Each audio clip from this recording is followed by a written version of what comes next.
Hello, everybody. Welcome to Arsenal X, the Xbox podcast here on the Boss Rush Network. I'm your host, Corey Geary, alongside me, the one and the only joy of the EXP cast, Stoy. Hello. One of these days, you're going to have to give yourself like a hyped up like intro. You're going to have to be like, I saved that hey, for everybody. I saved that for I'm like the great, the amazing, the wonderful, the delightful Corey. No, if you want that, you have to listen to Pow Block, and then you can just let Ed do it because he's he's Ed. You know how Ed is. He tries to make everybody sound like they're like the next best all-star Hall of Famer sports person, or like the next, I don't know. Like, he introduces everybody on the show like they're like Reggie Fils-Aimé or Phil Spencer. You know what I mean? Like, he's just Ed's got that hype. Nice. He's got that hype for everybody. I mean, it's nice. It makes you feel good, I guess. Sometimes, Ed. You got to do that. You got to do that to yourself sometimes, Corey. You got to be like, hey, you know what? Nah. I am the somewhat likable, decently human Corey. You know, you got to say something like that. Be humble about it. I'm not going to do that. I'm just going to let the show do the talking, and if people enjoy me, they can enjoy me, and if someone wants to say something nice, they can put it in the comments or in the iTunes ratings. 5 stars only. Yep. Don't forget to smash that like button. Yeah. Smash the bell so button. you get notified when this video goes up and every other video the channel posts, or however these. Maybe that's what we got to do. We got to start, introducing our episode. What's up, everybody? Welcome to another episode of the Arsenal X podcast. Don't forget to smash that like button. We also got to put our surprised or disgusted faces on the thumbnails too, because that's apparently when you're posting a YouTube video, you're supposed to post somebody's face real big in like a surprised or confused or angry fashion. Yeah. Okay. All right. So I'm gonna do one, and you're gonna do one at the same time, and yeah. So grab that screenshot, and then you can post that if you want. Yeah. Stoy can't believe what he just hears. Next episode. Stoy can't believe what game is coming to Game Pass this week. Stoy is shocked at what Xbox just announced. Clickbait. Corey doesn't like the PlayStation 5. Here's why. Yeah. Here are the top 10 reasons why Stoy hates Nintendo. I think that would be more clickbaity. Probably. That would be more clickbaity. Probably. We'd get a bunch of people in pitchforks. Right. Regardless. Right. To be fair, I don't hate the PlayStation 5. I just don't own one. And I don't hate Nintendo. I am a strong proponent that the Wii U was better than what it was deserved. Poor Wii U. Poor Wii U. We hardly knew you. No, I knew you very well because I owned one and I have like 60 games for it. But yeah, I know. It's too bad. The tablet thing was a good idea. It was a good idea. I'm just telling you, it was a test bed for the Switch because they wanted that handheld experience in the living room, and then they're like, "Oh, we just did it backwards. Here's the real device." But we're gonna resell all these Wii U games to you for $10 more than they were on this console. Yep. Nintendo's a business. And by the way, remember Pikmin 3 and Donkey Kong were $20 on the Wii U eShop? We're gonna remove them from the Wii U eShop a month before the Switch versions come out. They did that? Yeah. Damn. Because they were $20. They were part of the Nintendo Selects line. Right, yeah. And Nintendo never discounts their games. Yeah, so they were $20, but right when those games were announced, they removed them. Damn, Nintendo. You're not even shy about that. No. You're just like, this is pretty much an asshole move, but we're going to do it anyway. Yeah. It'd be like that. It'd be like that. It's okay. I enjoy my Nintendo Switch, especially this past week with Metroid.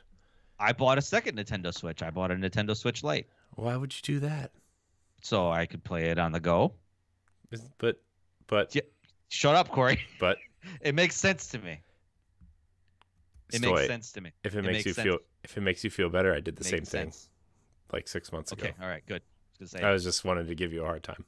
Okay, got it. Because it didn't make sense to me because I'm part of this like video game collectors group on Discord, and somebody was selling like a Switch Lite for $110. Oh, so wow. I was like, I'll pick that up. Like that's actually a damn good deal for a Switch Lite. Good condition. I think there was just only like one game on it. The guy didn't even clear the hard drive or whatever. But anyway, yeah, I was like, I can't pass this up because I can play my Switch on the go now. And I realized how stupid I sounded justifying that in my head of why to spend $110 right on a second system when it's like the Switch is already friggin' portable. It's okay. It's fine. okay. To be fair, I like the lighter form factor of the Switch Lite. It is nice. It's better playing it portably than the regular Switch. It's lighter, like smaller. It has a D-pad. Yeah. So. Yeah. I like that because especially that's something like the Switch Lite you can just slap in the back of your pocket. It's true. It actually fits in your pocket. Yeah. Unless you're a female, why don't like females have pockets in their pants? Like, I never understood that. I mean, is that a thing? Is that still a thing? Yes, I thought that was a thing like 15 years ago. I remember that was like a big thing where there were no pockets on the back of female pants. Well, there's some female pants that have like fake pockets, where they're just like stitched in there, and they're like, hey, this could be a pocket, but it's not. Yeah, I don't like that. They're getting better because they're making dresses with pockets in them. So I mean, they're getting there. They're catching up, but. I'm just saying, girls. We're gonna get in trouble about talking about girls' pants on this show. No. This is I feel for them because like girls got to carry these big ass purses all the time, and it's like you wouldn't need to do that. Why if do you they had pockets? Why do they have to carry a purse? So let's be honest here. Let's talk about this for a second. Corey, you just talked about not getting in trouble, and now here we are about to get in trouble. I just want to know. Look, someday we're gonna have a female on the show, and we're gonna ask them about why they carry giant purses. Yeah. Because do they really need half the stuff that's in there? What's even in there? I don't know, man. I never asked. I mean, it's probably better not to ask most of the time. Like, it's one of those things when I'm just like, oh, hey, honey, can I move your car? And she's like, yeah, my keys are in my purse. And I'm like, uh-oh. So, like, I basically just, like, kind of, like, stick my hand in, like, Raiders of the Lost Ark or some shit. And just, like, trying to grab it. It's like, I got it. Oh, God. You got those big slimy bugs crawling all over you? Yeah, that's basically my fear every time I reach into the purse. So. But, yeah, like, ladies, you guys need pockets. Pockets are useful. Yes, they are. Like, I don't need to carry a purse with me. I got place for my keys, place for my wallet, place for my phone. I, for some reason, always carry a pen with me. He doesn't need to carry a purse with him, but maybe he does sometimes. I mean, it would be nice. Like, if I want to carry my Switch Lite with me everywhere, or, if I want to, like, carry deodorant with me or something. It's true. What else would a dude need to carry? I don't know, like a socket wrench set? I mean... Just jumper cables? Yeah, but you can keep that in your car. Yeah, I keep that in my car, I guess. But, like, what if you're, like, in the parking lot and, like, I don't know. If you're in the parking lot, aren't you by your car? I suppose. But unless you're walking you're out by... in the middle of the woods. You're out in the middle of the woods. But whose car are you fixing in the middle of the woods? If there's a car out there, that means there's probably someone dead out there. Yeah, right. And then you gotta. Listen, I don't know. I'm just trying to figure out reasons why men need purses. I mean, I don't know if you're doing a very good job at that. I'm trying to figure. I am not doing a very good job with it. So, I think this means I will not be buying a purse anytime soon. Not until you figure out what you need. Yeah, I mean, it could come to a point where it's like, hey, maybe I do need jumper cables with me, like where I'm going. Yeah. And I need to carry them on me at all times. So, yeah. Well, yeah. I mean, what if all of a sudden a random sporting match occurs and like you need someone says, "Hey, who has a football?" And you're just like, "Hey, let me reach into my purse. I got a football." You know what? That's fair. Yeah. So, I mean, there have been times in the past where all of a sudden an impromptu soccer game will pop up. And all of a sudden it's like, oh, man, I wish I had cleats on me. Well, You got cleats in your purse. It's fair. That's fair. Speaking of cleats, there, Stoy. Yeah. How do you feel about this rumor that EA is not going to be FIFA's not going to be part of EA's soccer game soon? Well, let me just say, for starters, the turntables have turned because FIFA's so damn corrupt. Not corrupt, but very money hungry. Yeah. And EA is very money hungry. So it's like you got the two giant money hungry companies going at each other. Because I just want to catch some people up. FIFA or EA recently trademarked the name EA Sports FC, and they are currently at a halt in their negotiations with FIFA after the Qatar World Cup. So a lot of speculation going on here.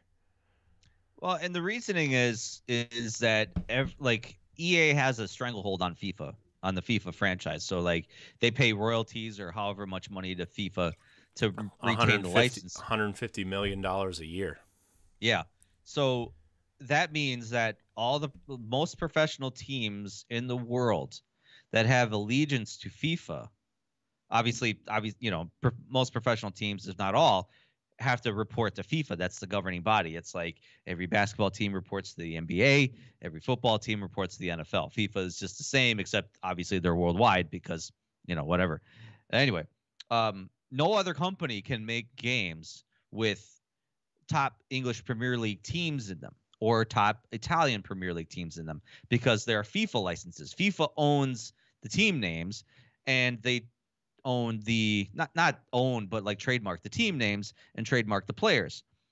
The only reason Konami got away with it is that they had a different license to be able to use certain teams from certain countries. So it's kind of a weird thing. Anyway, FIFA's kind of wants a little bit more competition. So they want other developers to work on soccer games too as well, which I'll give them that. So I think they want more money.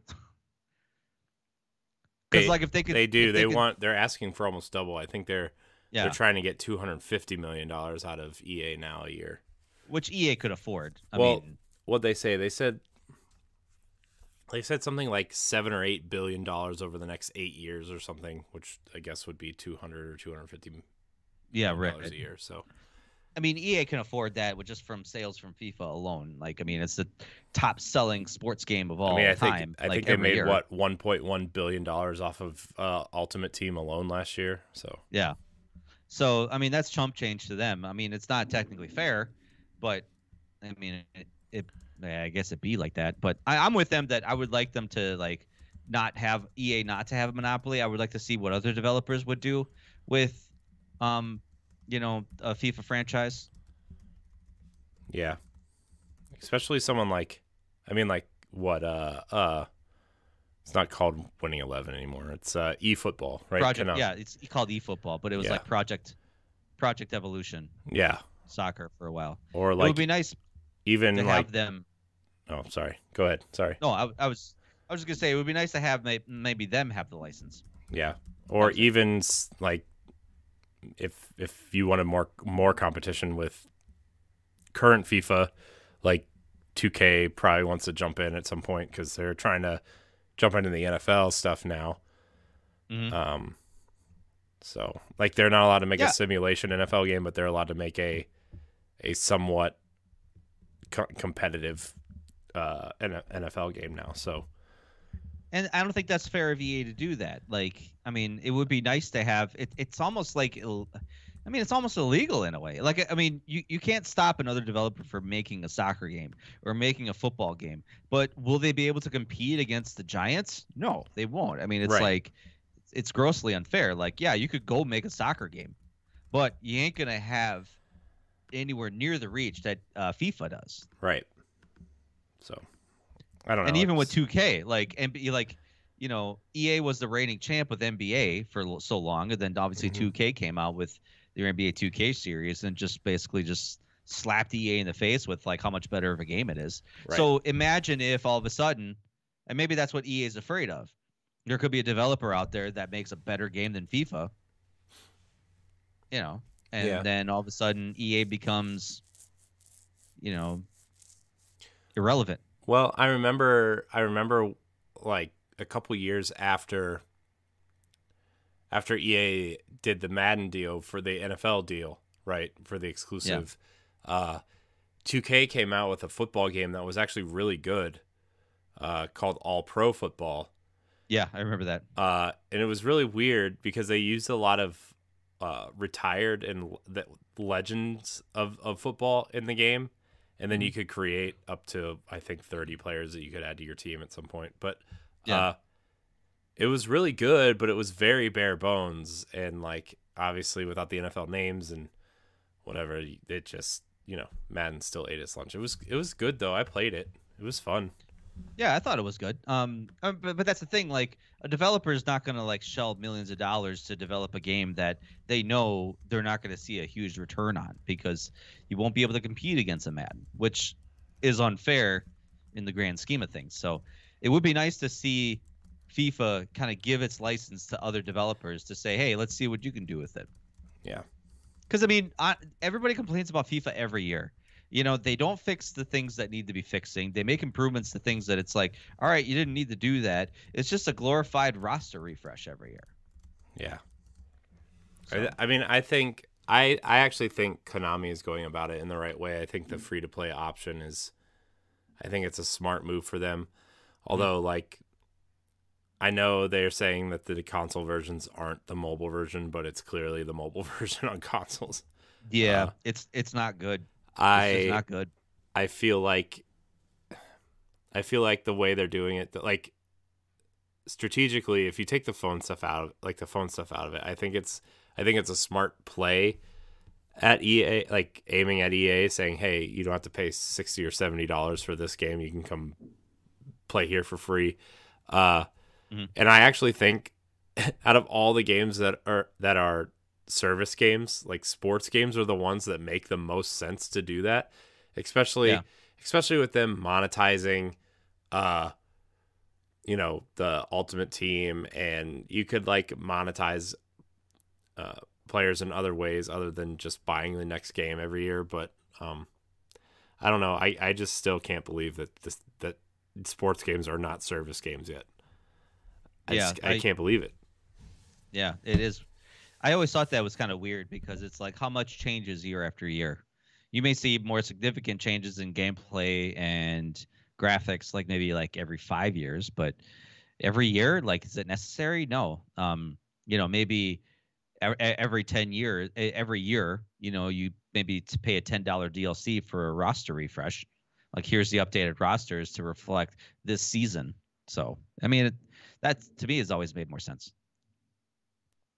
Yeah. I don't know. Just sports games are weird. Also Madden. Games are... So yeah. Also, Madden hasn't been very good in a couple of years. So yeah, I would argue 10, 15 ish. But yeah, especially, dude, the last time I tried to play Madden online, holy crap, dude! I might as well have been playing a turn-based strategy RPG. Yeah. God, it was so like laggy and slow and just, man. And I have good internet. Like, I have fiber internet. Like, FIFA's pretty much stayed the same for the last like 5 years too. Like, every time I pick it up, I'm like, it's pretty much the same, except I don't know, maybe just, obviously playing it on PlayStation 5 is significantly better graphically, but it's like, cool, it looks exactly the same regardless. Yeah, that's why I bought. Plays exactly the same. I bought one of the legacy versions of FIFA on Switch for like $15, and I'm like, this is the only FIFA I'm gonna need for like 5 years. Bro, they admitted the recent FIFA that came out, FIFA 21. They admitted it's FIFA 19. Yeah, I know. They have that. Not made. No, they 19, admitted that. 19, 20, 21, and 22 are literally the exact game with roster updates. That's literally it.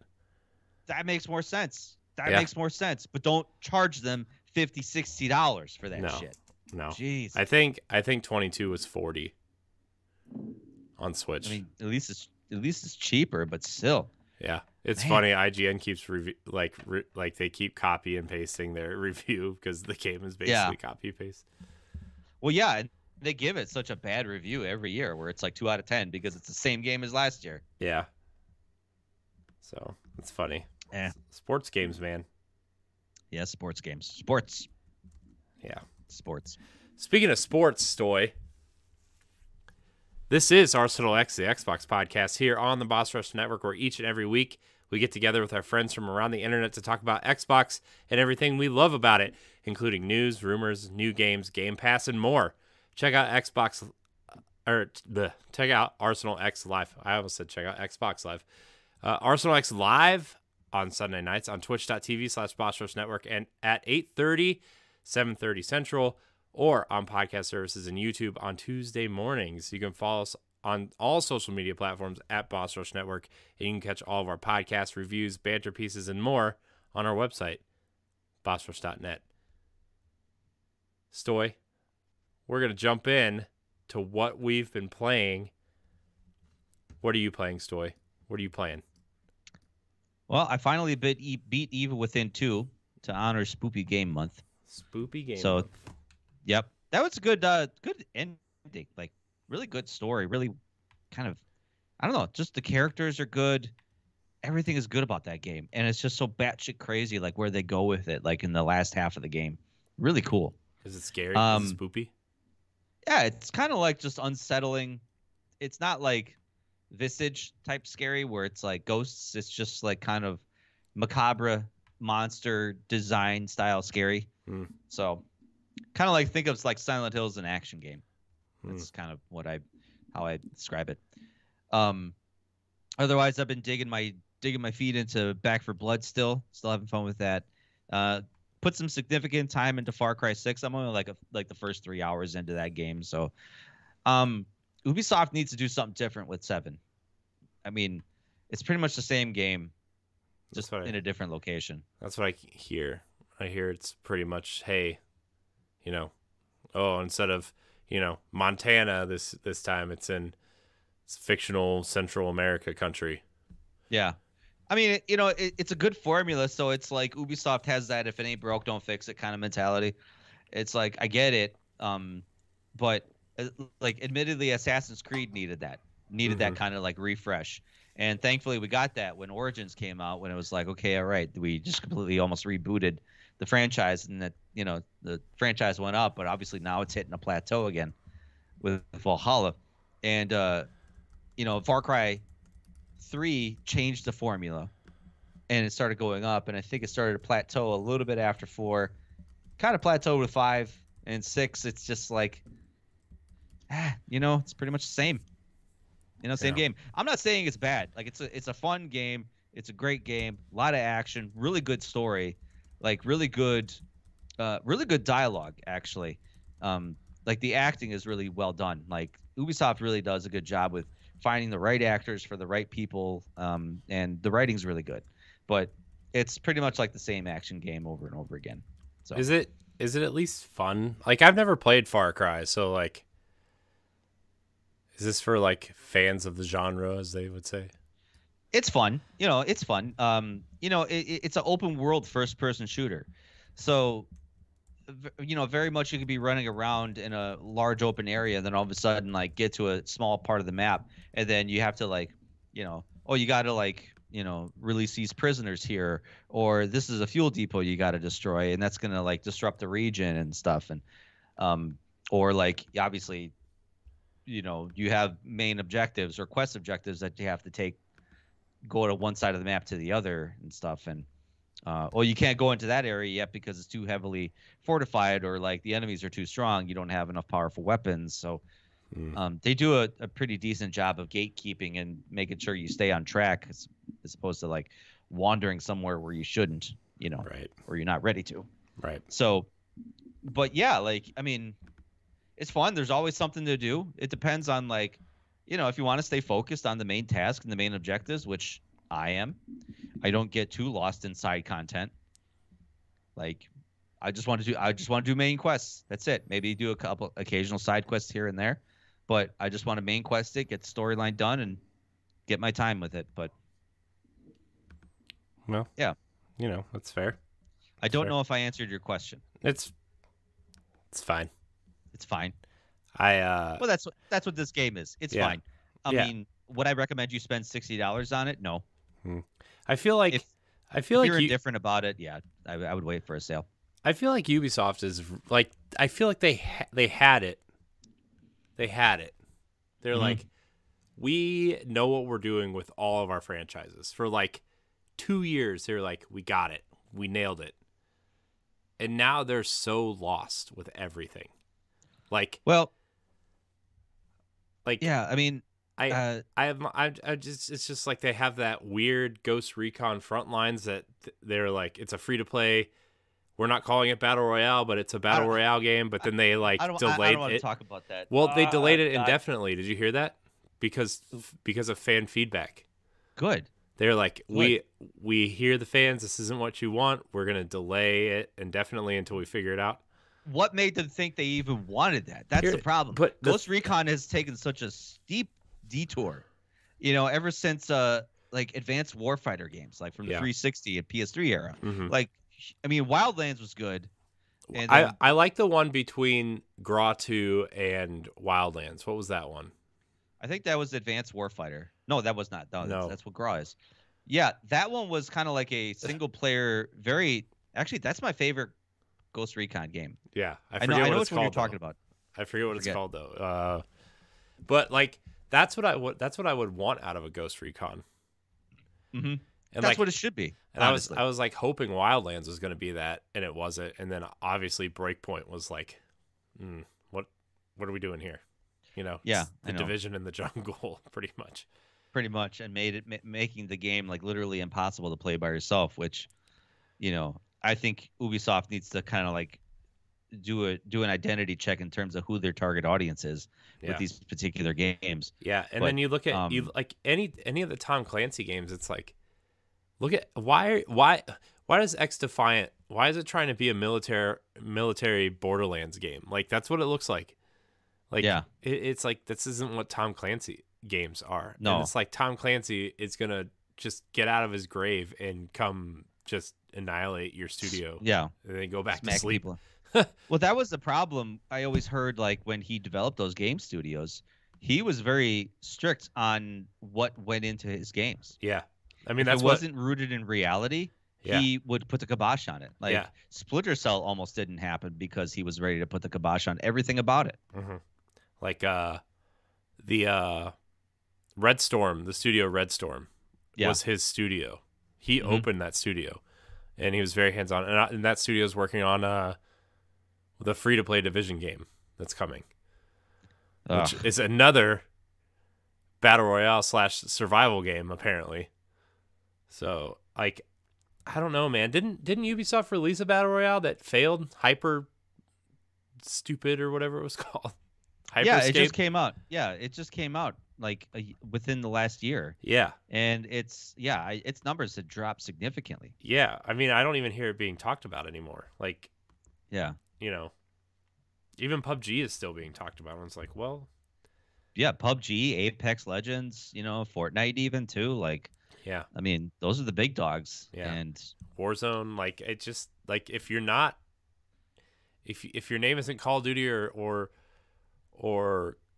Fortnite, like, and it didn't start this, like, Apex has a nice twist to the Battle Royale genre that, like, I think has kept it very relevant. And from what I hear, it's still very, very good. Yeah. But, like, if you're not, like, why even try to jump into the Battle Royale game at this point? And Ubisoft has 3 of them. It's almost too late. 3 of them. Point, if one of those isn't like bringing in stellar numbers every week, like, you need to start kind of looking somewhere else. But I think that's been the problem with Ubisoft is that Ubisoft has been very good at making just mediocre games. Yeah.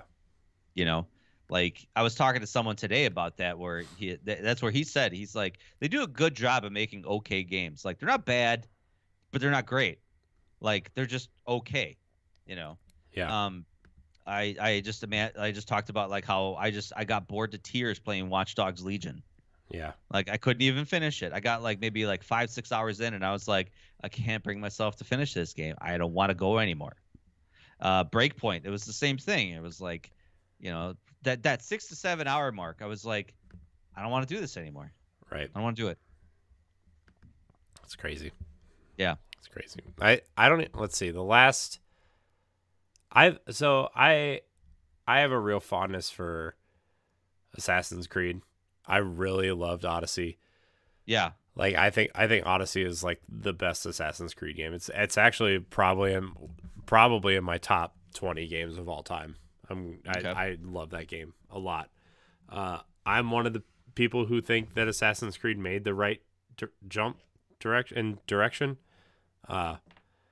But like I mean I understand what that series was, and maybe like these open world games should have been like Prince of Persia games or maybe a new IP or something. But I really like those games. But like we've been talking about, like the Tom Clancy series is such a like grounded in reality. Like even The Division, like that first game was so grounded and so cool, but then like you get to the second game and like halfway through the second game it's like what are we doing here? Yeah, I get that. That was another one too. It's like I completed The Division first one all the way through, and I got to the second one, and it's like, yeah, I couldn't bring myself to go past halfway through it. Man. Yeah, I played a ton of the first Division, and then I stopped playing for like, I don't know, a year, I guess. And by the time like the second one was like inching closer, I'm like, yeah, I could go for some more Division. Yeah. But then like I played it for like 10 hours and I was like, maybe I didn't want more Division. Or like, what do they do to this version of the Division that is different? Like I couldn't figure it out. But then like they start changing all of these Tom Clancy games, which, whatever. Like a Siege, I hear is people still really love, but like that's pretty much their flagship at this point. Like that churns in numbers like crazy. Yeah. So. And like people still like For Honor and stuff, but like it's just Ubisoft has an identity crisis right now. I feel like they're trying too many different things, and I feel like they're on the verge of almost like catastrophically failing in multiple ways, that it's going to be like a THQ situation almost. Well, yeah, they're not going to make a return on their investments anytime soon. If they continually make mediocre games that are just okay, people are going to stop buying them because they know like, well, I didn't much enjoy the last one. I mean, that's probably the thing with the thing with Frontline. There's probably a lot of people that are like, I'm not buying this shit. Yeah. So, and then it's like, oh crap, okay, pump the brakes. Well, that's how For Honor was. For Honor, they had to drastically change up the gameplay because when it came out, it beta tested poorly. Yeah. Very poorly. So they had to change so much about it. And thankfully it worked out for them. But Ubisoft needs to, I don't know, they need to play test, focus test a little bit better before they start putting out stuff like Frontline and thinking like, this is what you want, right? Yeah. It's like, no. Like, no. If it was Give us Splinter Cell, damn it. Damn it, Ubisoft. I know. What? Yeah, and that's the thing too that made everybody mad was like, what the X-Defiant has third echelon agents in it that, like you're supposed to play stealthily, and it's like, just give us Splinter Cell already. This is it's ridiculous. People don't want this crap. Like I'm not one.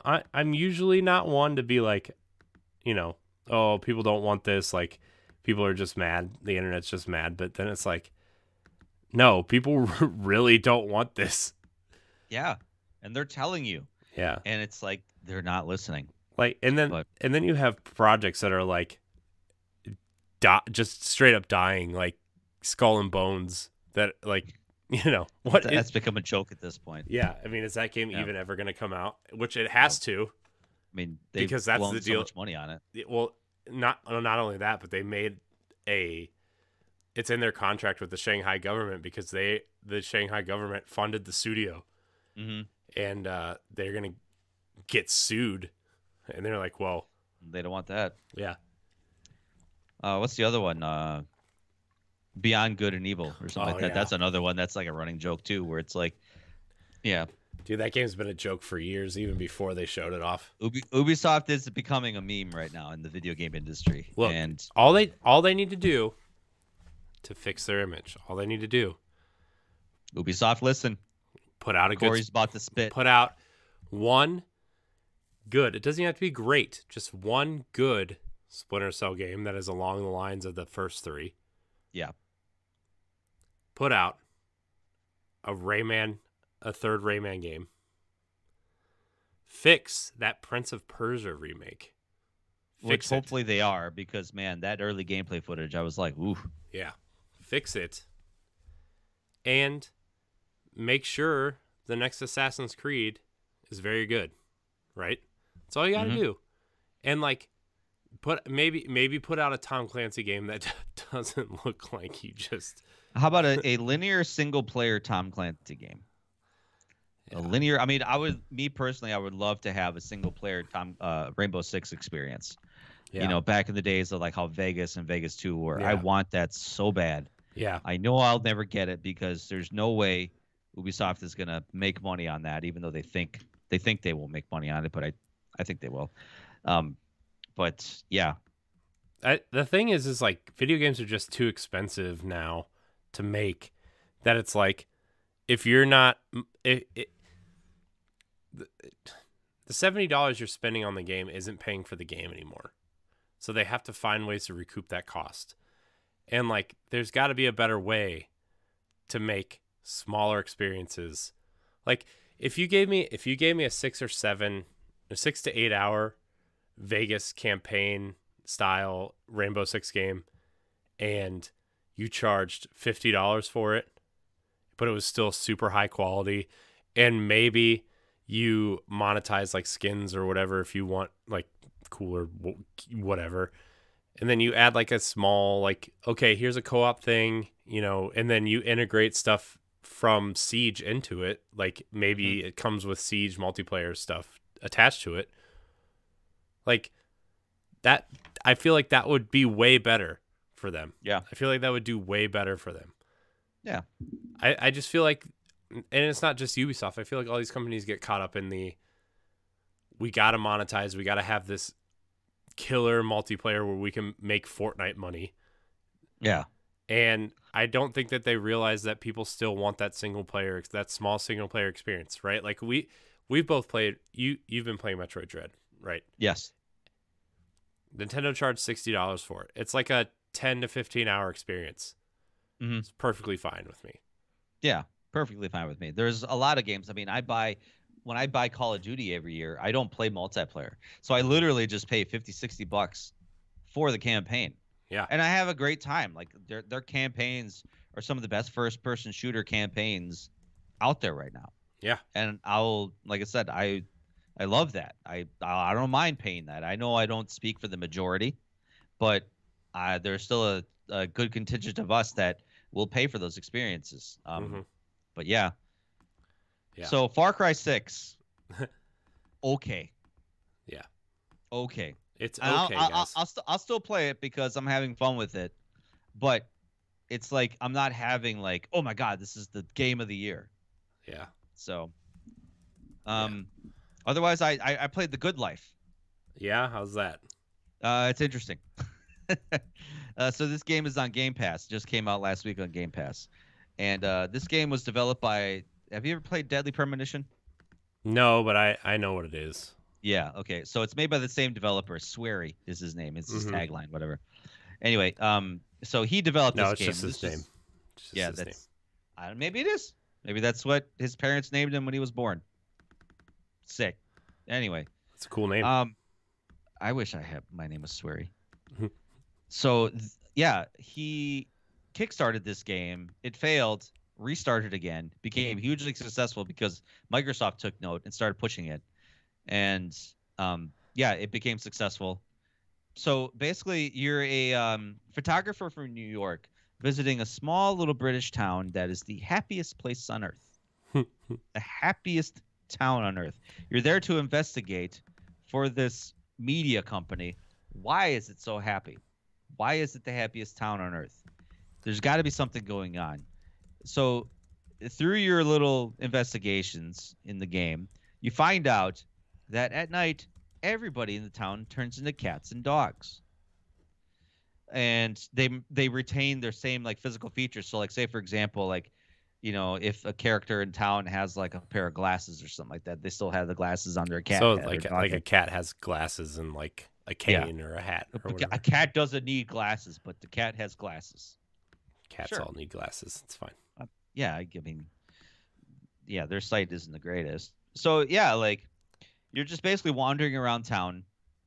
It's like an open world kind of like wandering around town type of game, and you're engaging in conversation. I haven't encountered any combat yet, but I did discover that there is a stomping button. So there's a button you can use to stomp. And check this shit out. There is a button that allows you to skip. Like skipping. Like the motion skipping. Yes. Not like skipping a cutscene. You could be walking through town, and you hold, I think it's the B button, and you're just skipping. Interesting. Yeah. I mean, why not? I don't know what it does.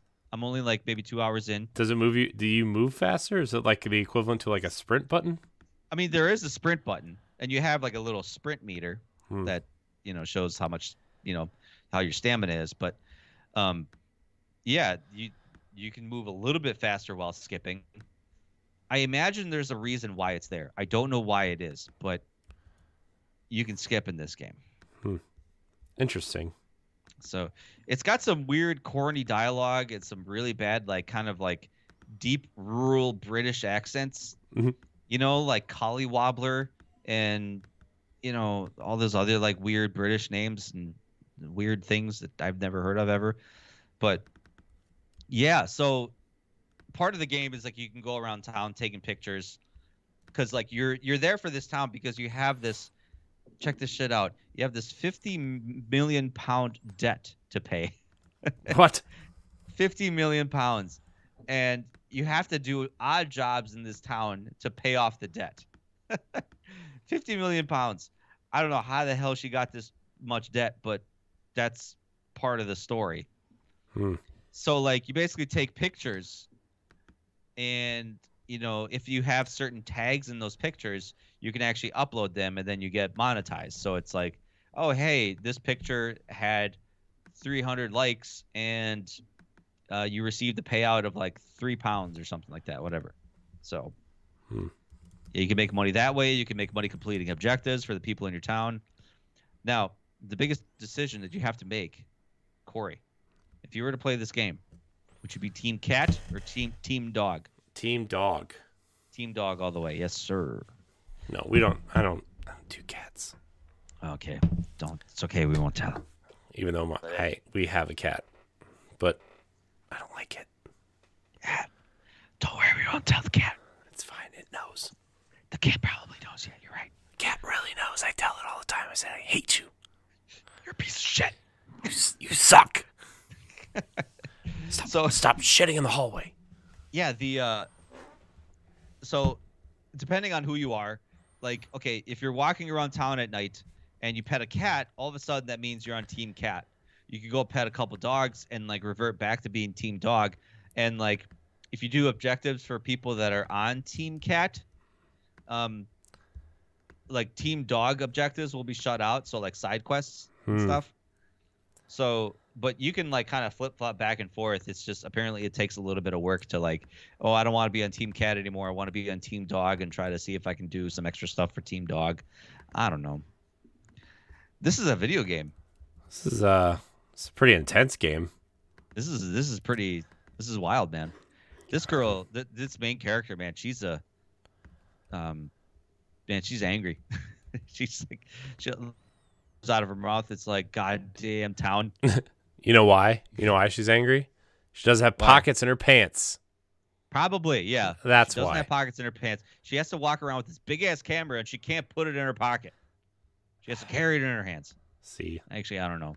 No, but that's the real reason. It's the reason. Yeah. Spoilers.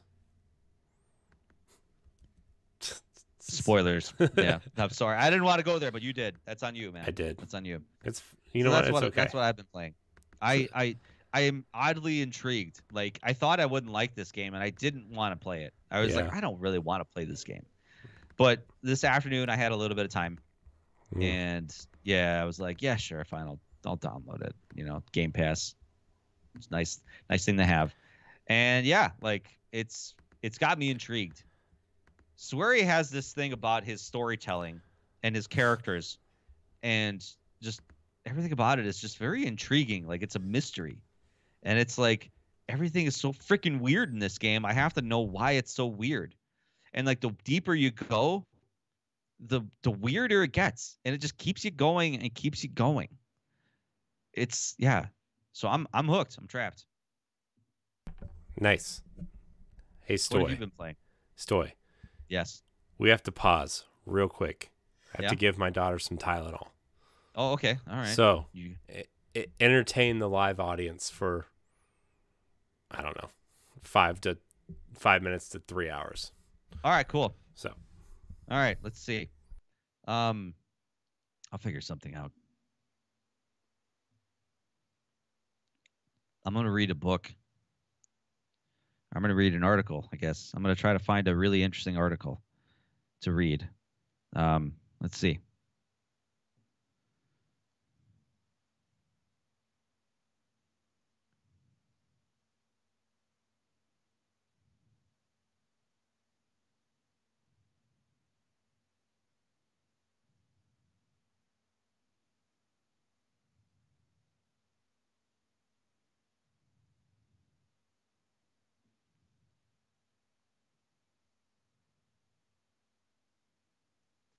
Okay, so here is a Xbox One green text 4chan story that I'm about to read to you all. Okay, so here we go. Oh man, this is real small text. Okay, wake up feeling sick after a late night of playing Vidya. Vidya means it's video games. Excited to play some Halo 2K19. That's not a real game, but bear with me with the story. Xbox on, because Xboxes are voice activated. Pause. Xbox on. Please verify that you are an on 332 by saying Doritos do it right. So he says, Doritos do it right. Error. Please drink a verification can. Reach into my Doritos Mountain Dew Halo 2K19 war chest. Only a few cans left. Need to verify 14 times last night. Still feeling sick from the 14. Force it down and grumble out. That really hit the spot. Xbox does nothing. I attempt to smile. Connecting to verification server. Verifications complete. Finally, boot up Halo 2K19. Finding multiplayer match. Error. User attempting to steal online gameplay. My mother just walks into the room. Adding another user to your pass. This will be charged to your credit card. Do you accept? No. Console entering lock state. To unlock, drink verification can. Last can. Warning. Out of verification cans. An order has been shipped and charged to your credit card. Drink half the can. Oh, God, I'm going to be sick. Pour the last half out the window. Accuracy detect. Complete this advertisement to continue. The Mountain Dew ad plays. I have to dance for it. Feeling so sick. God, this story's so stupid.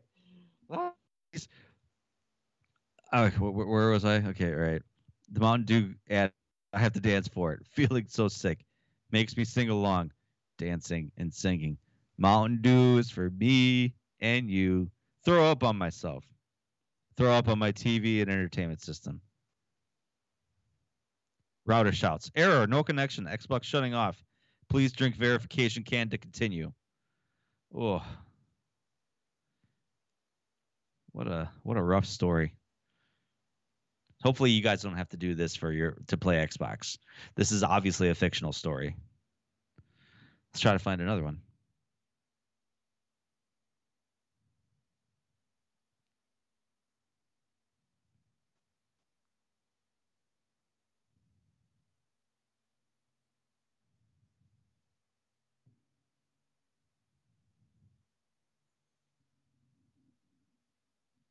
Oh my God, that's way too blurry.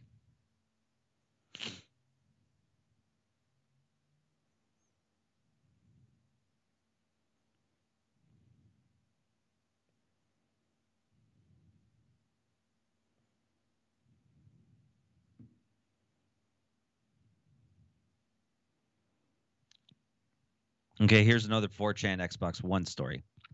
Here we go. Single mom saves up $500 for an Xbox One. She won't be able to afford a game for it until 2014. But she knows that her electronics-loving son will spend hours exploring the One's hardware anyway. Finally, the day of the Xbox One's release has come. When her son gets home from school, he sees a massive Xbox One box in the center of the living room. He freaks out and does cartwheels. Mom and son embrace. I love you, Mom. Son sets up the Xbox One on a container in his room. Container, sure, yeah. Since they can't afford much furniture. That makes sense. He plugs it in. Xbox One cannot detect an internal connection, shutting down. Boy tries again. Xbox One cannot detect an internal connection, shutting down. He is heartbroken and confused. Mom soothes her son, and tells him that she'll work an extra hour so that they can afford one of those cheap internet services. They finally get internet. Now you can turn the Xbox One on, son. Son turns the Xbox One on. Internet connection too slow. Please check your network to ensure there is enough bandwidth for the Xbox One. Shutting down. Son cries. Mom tries to return the Xbox One. Walmart will not accept it back because the Xbox terms of service, it clearly states that you cannot resell a used Xbox One. Son's Xbox 60 red rings of death. Oof. The dark period of Xbox. He can no longer play Halo with his online friends. Son turns to gangs in real life instead. Half a year later, the mom is able to afford a PlayStation 4. She places the PlayStation 4 box in the center of the living room and waits for her son to come home. She waits. The sun sets. A knock on the door. It's the police. Her son has been killed in a drive-by shooting. The end. Well, that's a dark story. Ugh, I think I'm done with 4chan stories for now. Let's find one more. Man, why are these so small? Oh, I already read that one.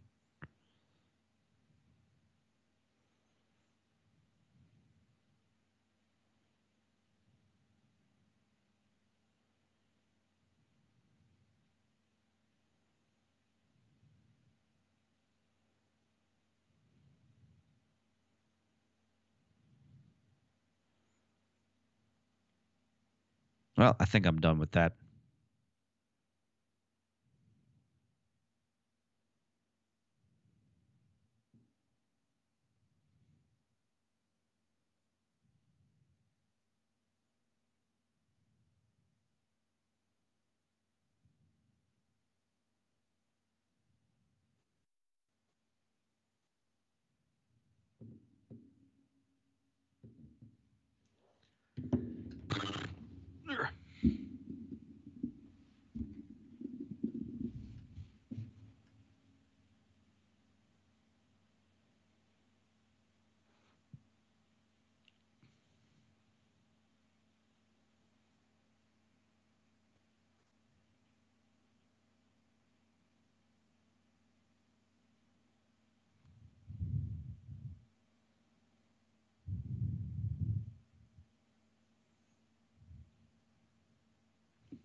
Yep.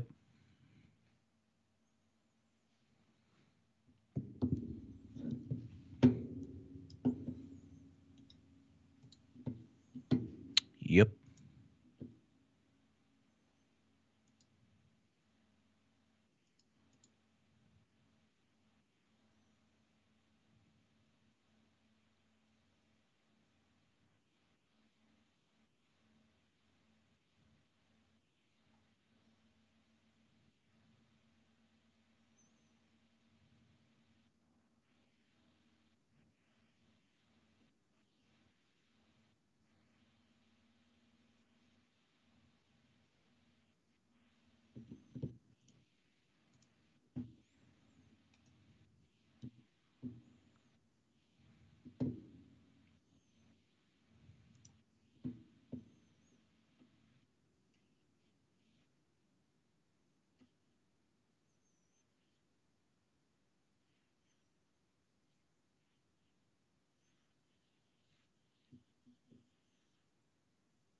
Did you win? Hello. Did you entertain everybody? Yeah, I was reading some weird, obscure 4chan Xbox theme stories. Oh. Yeah, interesting. Cool. So maybe that'll be Patreon content for you. I'm not editing it out. Okay. All right. Cool. I mean, there was some long pauses before and after, but I mean, yeah. So sorry, everybody. My daughter has a fever and has been sick for like a week and a half, and we can't figure out what it is. And the doctor just said, give her medicine or whatever. But it's just today she just had she got a fever today, and it spiked really high. So, life of a parent. Yep. So all the best. Hopefully she gets better. She'll be fine. She'll be fine. No school tomorrow, though, it seems. Dang. Ah, nice. Anyways, where were we? What I've been playing. Yeah, what have you been playing? Well, Stoy, I haven't been playing much, but that's going to change after this week. You know why? Why? Because I got a new job, which means I quit my last job, which means I no longer have to get up at 4:30 in the morning. Hell yeah. And I no longer get home at 6:15, 6:30 at night. Also, hell yeah. I will not be working 6 days a week. Hell yeah. So, after this week, hopefully I will have more games to talk about often. But this week, I've been playing Tetris Effect Connected. Love me some Tetris Effect Connected. God, the music's so good. Mm-hmm. Music's so good. It's still Tetris, so it's perfect in every single way. I've been playing Metroid Dread, which is also another very stellar game. I know it's not an Xbox game, but it's still very, very, very, very good. Highly recommend it. I've been playing more Sable. Ooh. I don't know why, except for I'm doing something with one of my friends from our Destiny podcast on Sable, and it's a slog, man. Yeah. It's just a slog, and every time I turn it on, I play it for like a half hour, and I'm like, gosh, is this game over yet? It's just like, I get it. Like, it's not that it's a bad game. It's just a game that I don't want to play, Yeah. So it, like, graphically, it's neat, but I also hate how the characters are animated in like 5 frames a second while the rest of the game is animated in 60. Yeah. And it gives me a headache. It gives me a headache. Like, I'm like, what am I watching here? So I've been playing that, but I also revisited a game that I never finished, Stoy, this week.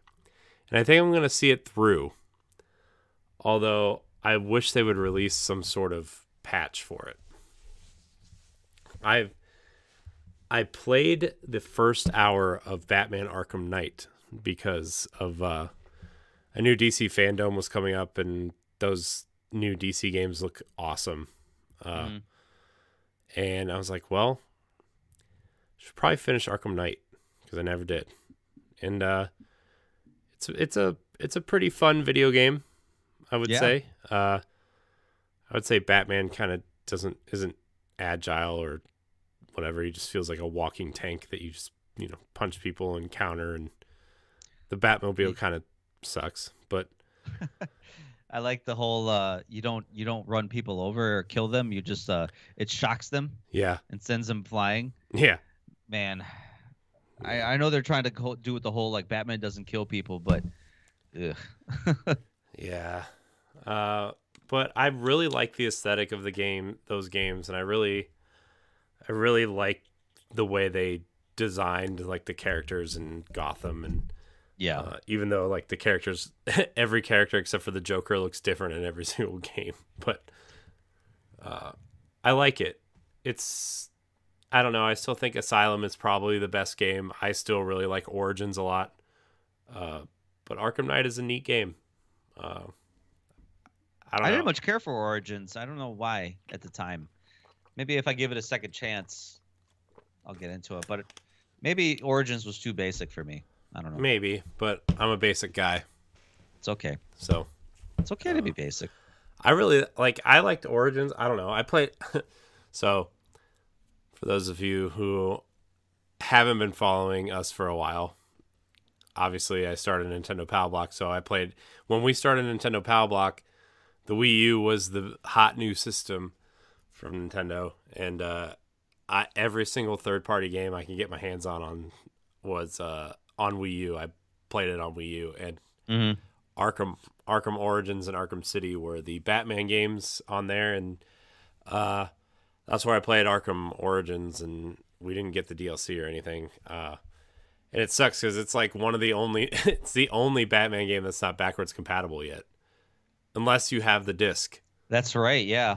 Like the disc is backwards compatible, but the digital version is not. Yeah, that's what I heard. Like you can't buy the digital version on the storefront. Yeah. Crazy. It's weird. Yeah. I don't really understand why. But I don't know. I really liked it, and I liked the Deathstroke fight. It was cool in that game. I thought Batman felt a little bit more agile in that game, but Arkham Knight is cool. I really dig it. I also have been playing. What was the other game I played? Played some Halo this week. Just multiplayer stuff. No Destiny again this week. Oh, wait, I lied. I did play Destiny on Friday night with some friends. You got me. We did the Festival of the Lost stuff, trying to get that dinosaur armor. So, which is cool. You can either buy it with real money or earn the in-game currency, Bright Dust. You can purchase it for 6,000 Bright Dust. Does it take a long time to get 6,000 Bright Dust? Well, with the new seasonal challenges and stuff that they do, not really. But okay, it's not bad. They want you to earn it. They don't want you to straight up buy it, which is nice. But you can buy it if you don't feel like it. So, let's see, it's there's 3 more weeks in the thing. So if I don't, I might just straight up buy it in a couple weeks. But it's fun. I really like the way they're doing Festival of the Lost this year. They killed the Haunted Forest, which nobody liked, and they're doing these things called Haunted Lost Sectors, which Lost Sectors are these little mini dungeons in the game that you go in, and it takes like 10 minutes to run one. But they added twists into them with spooky stuff in it. So, oh, cool! Yeah, just in time for Halloween. Yeah, and they put them in a playlist instead of you having to go to the destinations to do them. So that's a nice feature they added. So they added a couple new dinosaur themed guns too, which is nice. The Jurassic Green, which is a pulse rifle that's really cool, and there's a lot of Jurassic Park references in this season, in this event this year. The beginning of the season starts with "Light finds a way" instead of "Life finds a way." So yeah, that's what you're in for. That's what you're in for. Kind of wish your ghost was voiced by Jeff Goldblum this season, but it's not. Yeah, it's missed opportunity there, Bungie. Ah, you missed. It's not like he's doing anything. He's doing a docu-series for Disney right now. Oh, so okay. It's well, he's doing those apartment.com commercials. It's true, but he's the docu-series he's doing is called The World According to Jeff Goldblum. Oh, okay. And it's they're on the second season right now on Disney Plus. So it's weird. He explores things like ice cream in different parts of the world and shoes and weird stuff, not important stuff. I mean, that sounds interesting. It is, but it's Jeff Goldblum, so they're doing it for the memes, I guess. Well, yeah. So, wow. But Stoy, that's all I've been playing. To be honest with you, I have this week planned to play more because I'm off this week. Hell yeah. So, but you know what? You know what, Stoy? It is time. It is time to talk some news. And boy, do we have news this week. Starting with DC FanDome. DC FanDome was this week. They showed off new trailers for Suicide Squad, Kill the Justice League, and Gotham Knights story trailers, which story trailers were good. I think Gotham Knights looks really good and really interesting. It kind of harkens back to the Batman Arkham Arkham Asylum, where it's like the kind of more dark like having like a dark story. It looks really good. Like Court of Owls introduction. Yeah. Really cool. And the way the Penguin seems to be really involved in the story too is really cool. I like the fact that you get to play as these 4 different characters. Like a world without Batman is also really interesting. Yeah. Which, don't get me wrong, I still think Batman's probably in the game, right? He probably faked his death to investigate the Court of Owls or something. Yeah, right, or something like that. And that was the only way he was able to free himself from, whatever. I imagine that's kind of how that happened. Yeah. I mean, isn't there... I mean, I know the DC universe has multiple... So I imagine there is a DC universe where Batman is dead, like legitimately. Yeah, I'm sure there is. I'm pretty sure there is. And But, yeah, I wouldn't be surprised if all of a sudden at the twist, it's like, oh, Batman's alive. Oh, shit. Surprise, surprise. Yeah. Or like, I don't know, he's captured by the Court of Owls and he's like a boss fight somewhere like 2/3 of the way through the game and then you save him or whatever. Right. I mean, this will lead us to maybe the Suicide Squad Kill the Justice League. But, yeah, it looks... And finally we get a release date of 2022. So at least we know it's coming out this year sometime. Yeah. Or this next year. Well, it was supposed to come out this year, if you remember. And then obviously COVID messed up a lot of stuff. But this, out of the 2 games, this one is the one I'm more interested in, to be honest with you. I'm not let's talk about Suicide Squad real quick. It's like Suicide Squad is neat. Like I think the idea is neat. I will probably play this just because I like Rocksteady. And I'm interested to see what they're doing without Batman this time around. Although we did see a really cool shot of the Batmobile in this game, or in this trailer. Yeah, because the Justice League is in here. Obviously, Superman is going to be, I imagine, a main villain. And the Flash is in there. You saw Wonder Woman's whip in there. So, but they are in there, and it sounds like I'm imagining them being corrupted. It looks like, and that's why you have to go out and kill the Justice League. Yeah, it looks like Brainiac has them all mind controlled except for Wonder Woman. Wonder Woman seems to be the one character in this trailer that's not mind controlled. Flash kind of like is towing the line. Like I think maybe physically he looks like it, but he's like very self-aware of what he's doing and what's going on. Yeah. So and then obviously Green Lantern, we saw the Batmobile. Yep. It's I'm really shocked we didn't see any gameplay though. A lot of that looks in engine. It does. It does. Lot of that gameplay. It does, but last year when they showed off Gotham Knights, they showed like a whole half hour of like gameplay and here's a mission and here's the different ways you can tackle the mission. Suicide Squad, we've gotten 2 trailers, which has been, don't get me wrong, they look cool and like the in-engine stuff is cool and the banter between the characters is funny and stuff, but like no gameplay. And I mean, it seems like a weird decision. Yeah, I mean, I wish they would just deep dive a little bit more. It definitely seems like Gotham Knights coming out earlier, and Suicide Squad is coming out probably in like the October-November range next year, probably most likely. Yeah. Which one of these games are you looking forward to? Both of them? Are you looking forward to one more than the other? I'm looking forward to both of them. I'm looking forward to, I'm imagining Suicide Squad is probably the bigger project because it seems like, obviously it's Rocksteady. Rocksteady, redefined the formula of like a good DC universe game.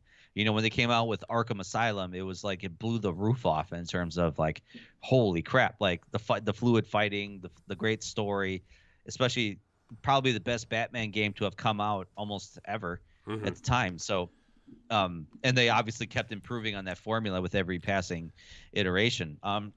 Because Gotham Knights is being developed by Warner Brothers Montreal, right? Yeah, this is their first. This is their first game since Origins. So, which I think, yeah, they were originally working on a Justice League game. The rumor is, at least, and then the rumor was they were working on a Suicide Squad game that was canceled after that first movie got terrible reviews. Yeah. So, and now obviously Rocksteady's working on Suicide Squad. Well, I think especially since there was so much hype after the second one, which obviously the second one was a better movie than the first one. And you know, the DC fandom is getting better. Yeah. Hopefully. Did you like those games? Or those movies, I mean? I liked the Suicide Squad movies. Like the first one and the second one were good in their own ways. I obviously like the second one better, because it was more that kind of like batshit craziness that the Suicide Squad is known for. Mm-hmm. The first one was kind of more dark and serious, had a more serious tone than the second one. Mm-hmm. So I think the second one kind of more nailed what the Suicide Squad was. And watching the trailer, you definitely get those vibes. Mm-hmm. You know, at the end of the trailer where they're like, "Oh my God, Penguin's getting away! Shock him!" Zzz. Yeah. Oh, he's still getting away! Keep shocking him, and it's like, yeah, it's kind of funny. It was that part was pretty funny. Yeah. You know, then you get to King Shark, and he's just like, yeah, blow his head off. Waller, blow his head up, blow it up. Yeah, no, it's but you know, I really like Gotham Knights and to be able to play significant time as Nightwing. Mm-hmm. I'm really excited for that. Yeah. Well, you can play every mission as any of the characters, which is cool. Yeah.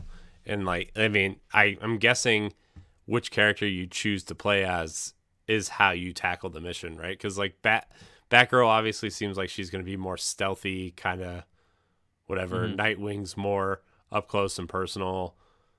Red Hood's obviously got the range weapons and stuff. Yeah, so he'll probably be blasting. Yeah, plus it's all. So I go in there and I start blasting. Plus it's all drop in, drop out co-op, which is cool. Yeah, which I very like. Cool. Is Suicide Squad supposed to be like that? I think. I imagine it has to be. I imagine if they're showing 4 different characters, I'm assuming like you can play multiplayer. I'm assuming it's probably going to be mainly multiplayer, and then if you want to play by yourself, then you can. But yeah, right. Maybe hopefully AI controlled bots. Yeah. Or something like that as teammates. Yeah. Which I mean can be hit or miss depending on how well they develop it. Yeah. So I do like the character designs in both games though. For sure. I'm not, you know, like I said, I know I will definitely play both, and it looks like both look really good. Which one I'll like the most? I don't know. I can't speculate at this point. I mean, I've seen Gotham Knight gameplay. I just haven't seen Suicide Squad gameplay. So I think that's really kind of what it comes down to. Yeah. Yeah. I'm excited for both though. I think I will definitely be playing these both. I think WB has a good slate of games though. Like these 2 games, I think Injustice 3 will probably come out soon. Yep. That Harry Potter game I think sounds really interesting. I mean, I don't know if you're a Harry Potter guy, but I would run around Hogwarts for 10 to 20 hours and, you know, magic shit up, you know? I think my wife may make me get that game. She's a big Harry Potter fan, so she may make me buy the game just to watch me play it. I mean, it's one way to get you to play it, I guess. I guess so, yeah. I mean, I don't mind. It sounds like an interesting concept, so. Yeah. But yeah, next year is going to be a big year for DC, man. Like, yeah, some big movies. I mean, the Batman trailer looks awesome. Oh my gosh, the Batman looks so awesome. good. The Peacemaker show looks cool. Like, gosh, dude, can we talk about the Batman trailer for a second? I know this. Yes, we can talk about the Batman trailer for a second. Oh, it looks so good. That like the scary version of the Riddler and not like the, you know, dumb looking version. Yeah, thank God. Yeah, just I mean, I love Jim Carrey, but Jesus, man. God, dude, the Penguin, man. They make the Penguin look so good. Like, Colin Farrell is unrecognizable. Yeah, he, man.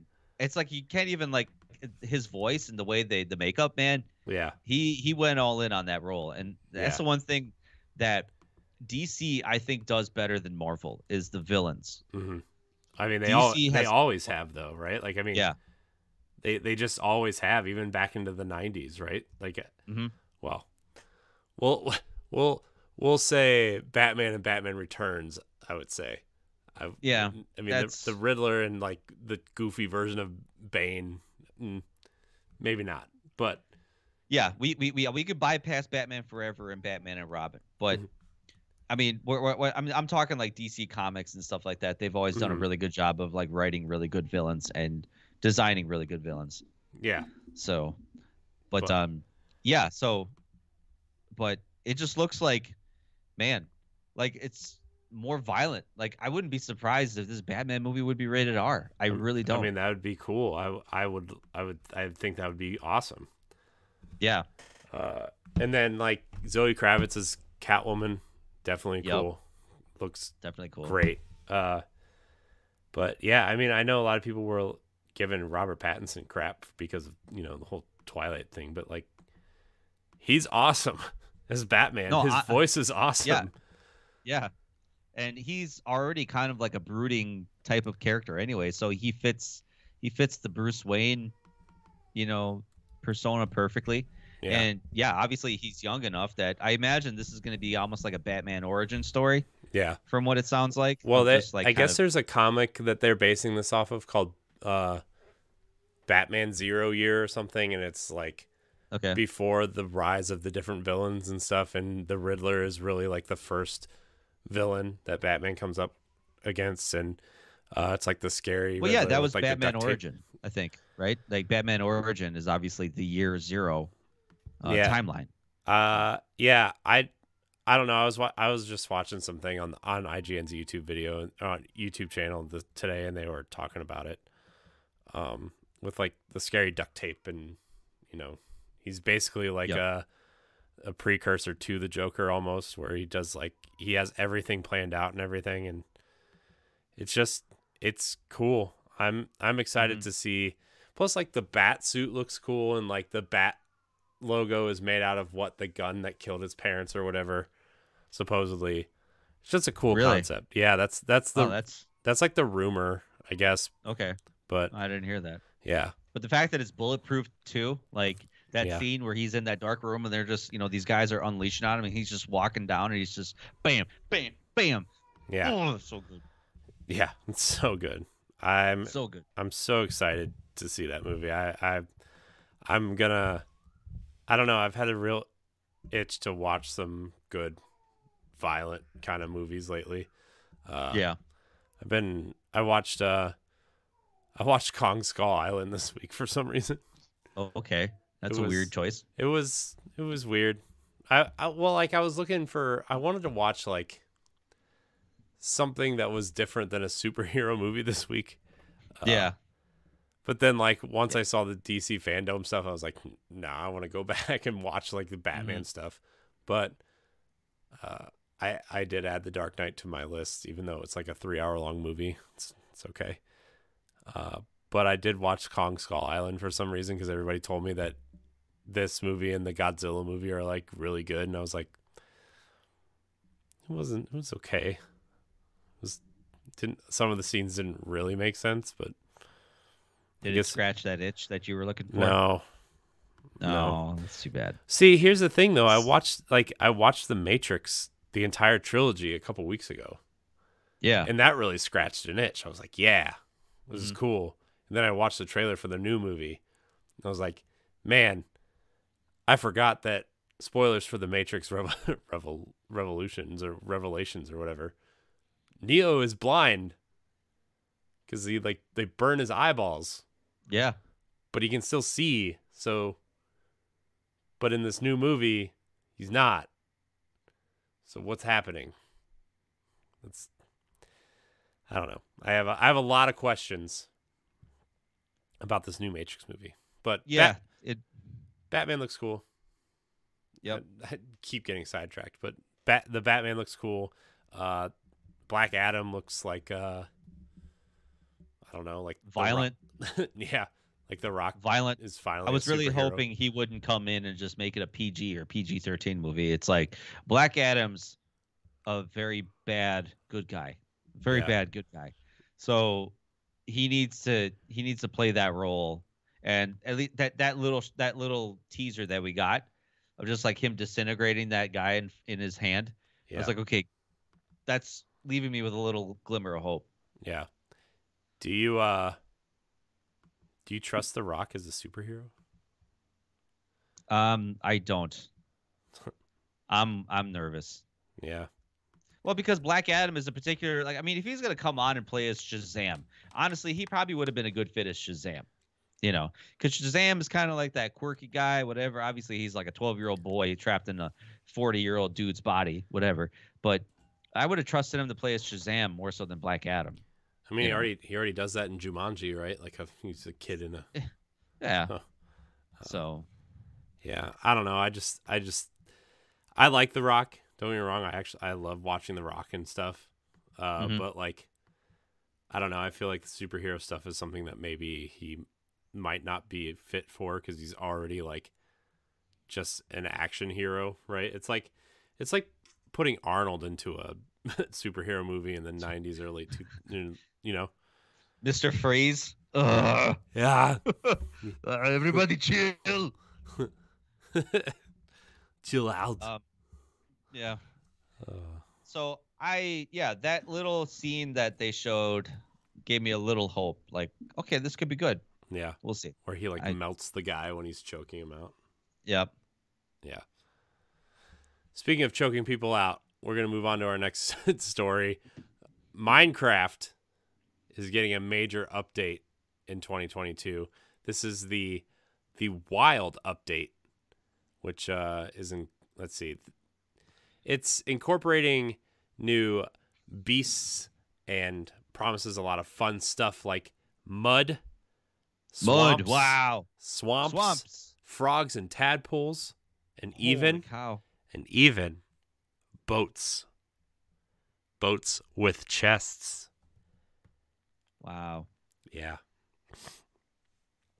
It's also set to include the Deep Dark expansion and Caves and Cliffs Part 2 update. So that's something you can look forward to. Minecraft is this game just keeps on going, man. This is that's the thing. It doesn't need any of this extra stuff. Like this game is still like one of the most played games like every year. Like I know. It's making so much money for Microsoft and Mojang that it's just like they don't need to do anything. No. But the fact that they're still kind of putting out content for it, even though it's like menial stuff, like, hey, we just put mud in this game. It's like there's probably Minecraft players out there that is like, whoa, what? Yeah. I'm really glad that when they purchased this, they kept the game kind of like small, but keep adding to it. You know what I mean? Yeah. Like I remember when they bought it, everybody was like, oh, they're just going to like make it a Xbox thing and, you know, ruin it or whatever. And they really haven't. They've made it so much better. Yeah. I mean, we talked about that last couple weeks ago where like Microsoft is using Minecraft in job interviews. Yeah. Like play this Minecraft themed game to showcase us your talent. Like who would think that? Yeah. You know, Microsoft, a company like Microsoft would. Yeah. I'm going to be honest with you. I'm glad they didn't make me play Minecraft in my job interview because that'd have been a little weird too. It's like, what's the jump button? Yeah. I've played a little bit of Minecraft, but not a. I have never touched Minecraft ever, and I think that's one of these things I'll have to do one of these days. Yeah. It's cool. Like, I mean, it's cool. Like the creative mode is cool. I don't know if I would ever play the survival mode, but the creative mode is cool. Yeah. I played the story modes, Telltale Minecraft story modes. Mm-hmm. Those are fun. Yeah. Pee Wee Herman's a voice actor in them. Is he? Yeah. That's an interesting ad. He does a really good job. Does he? He actually does a really good job. He plays as a villain in the first part of the first season, and then all of a sudden reverts to being a good guy, and it's like kind of like this. It's funny, man. I don't know. Fair, I guess. Fair. Yeah. That's about as much as Minecraft as I played. Yeah. I played about, I don't know, probably like 10 hours of it one time because I was bored, and every night I would just go in and dig a hole and like build a building and like, look at this cool building I made, and look at these tunnels I dug, and then after I was just like, I'm done.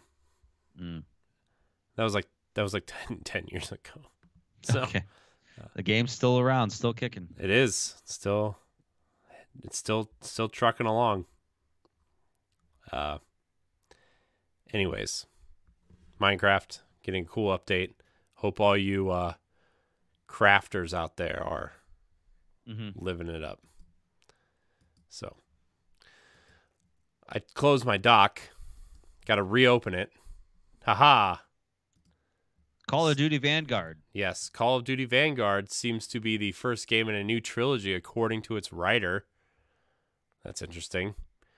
Quote, we came into this process saying, how do we make iconic COD characters? Because we don't really have that in a Call of Duty game right now. I would argue that Soap is pretty iconic. Well, Captain Price. And Price, too. It's pretty damn iconic. Yeah. There isn't really, Frank Woods was an iconic character for a little bit of the Black Ops series. Yeah. But I would say Captain Price and Soap were probably the two biggest ones. And Infinity Ward just does Call of Duty better than all these other developers. So yeah.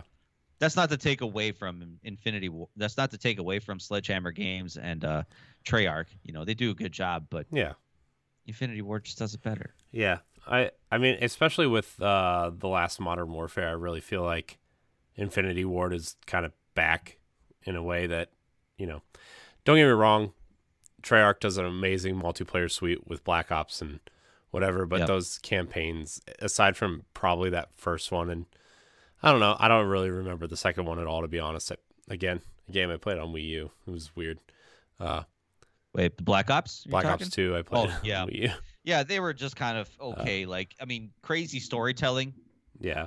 I think it was probably the most there was a lot of mind fuckery in those, but a lot of twists at the end. But in terms of action sequences and memorable scenes, Yeah. I just I really feel like Call of Duty is more just everybody plays the multiplayer. You don't really focus on the story of the characters, and I focus on the story and the characters. Well, I'm saying but generalized.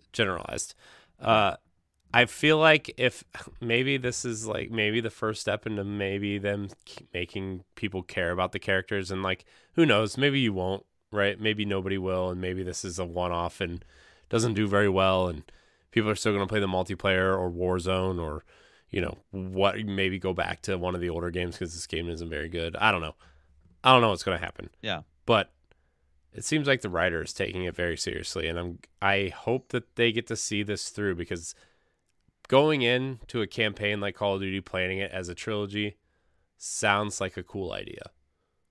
Yeah, and I think, admittedly, even he says it, he's like, we came into this, thinking who could be the flagship Call of Duty characters, because Sledgehammer doesn't really have that right now. Besides Josh Duhamel, and obviously he shows up in one game and then that's it. So you really need Sledgehammer Games needs that. If Treyarch had that with Frank Woods, as we talked about, Infinity Ward had that with Captain Price. Sledgehammer doesn't have that, and they need that right now if they want people to come back and continually play their campaigns. Right. Especially if they start to see familiar characters pop in. Yeah. So plus it'll differentiate them from the other two platforms and give them okay, well, here's Infinity Wards, you're getting something modern, right? You're going to get something kind of cool, and multiplayer is going to be solid. Black Ops, okay, campaign might not be as great, but the multiplayer is going to be awesome. Here, they can say, hey, look, we're the campaign team. We make cool campaigns, and we're going to have a good multiplayer suite, but you come to our version of Call of Duty for the campaign and the characters and the story. So, cool. So it looks like they're doubling down for that. Yeah. I will definitely be I want to check out. I haven't played Call of Duty in so long, and Modern Warfare, the last one was maybe I should play some of these campaigns at some point again. Honestly, the more recent Modern Warfare is the best campaign since probably the original Modern Warfare 2. Yeah, that's what I hear. Like, yeah, like it was just so good. Some memorable, iconic scenes in that game, especially like the scene where you're like slowly like infiltrating this house in London and just moving. Man, it was just so good. Yeah, everything about that game is good. We'll see. I hope that they do a good campaign. I'm pulling for them. They've kind of been, I wouldn't say struggling, but they've kind of been the underdog for a while. And so, well, because they're the new kid on the block. Yeah, compared to Treyarch and plus like last year's game kind of getting moved to this year, and Treyarch being pushed into last year's multiplayer, pushing that up in that game. Mm-hmm. So I hope it's good. So speaking of games that seem to be good, Square Enix is still in, quote, positive discussions to bring Final Fantasy XIV to Xbox. There's a quote here.